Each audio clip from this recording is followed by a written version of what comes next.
What would you say is maybe the biggest accomplishment of the commission over the past year? Well, the legislation that moved through the House and Senate was signed by the governor, 7 bills. Those bills are going to save lives. So we're going to have control over overprescribing. We're going to have control over counterfeit prescriptions by eventually moving into e-prescribing. We're going to have more oversight over the pills that move into the state from manufacturers and distributors. Fentanyl is criminalized, finally. That is a growing concern for law enforcement. It's probably the most deadly substance on the street. So, you know, in the aggregate, we did things that are going to save lives and give the state the tools it needs to get a handle on the epidemic.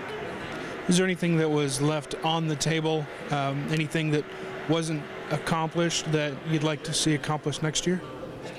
Well, it's going to be important for both the federal and the state government to begin to invest in a much more aggressive way in treatment and rehabilitation. So addiction isn't a sin, it's a brain illness, and getting people well is an important part of how we stem this epidemic. So working with the legislature, hopefully the commission can come up with some recommendations about how we designate a revenue stream that will have continued routine, reliable way to fund, again, treatment and rehabilitation, to fully fund drug court, to make drug court perhaps available for misdemeanors as well as felons.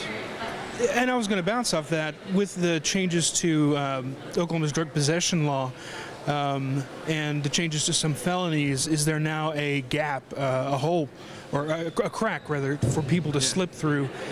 There is. The qualifications, the eligibility for drug court require you to be charged with a felony. So the inability to get the attention, if you will, of drug misdemeanors, which previously could be charged as a felony, is a problem. And so you're not getting those people, you're not able as a district attorney or a judge to exert the leverage to get them into drug court, because drug court's a multi-year program. It's not a month in and, you know, you're told you're okay.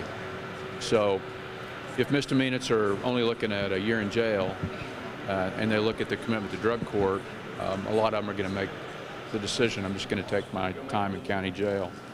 So there was, I think, good consensus around the room to look at drug court in the fall, and hopefully working with Terry White and Kevin Buchanan and their colleagues, we can come up with something that makes sense.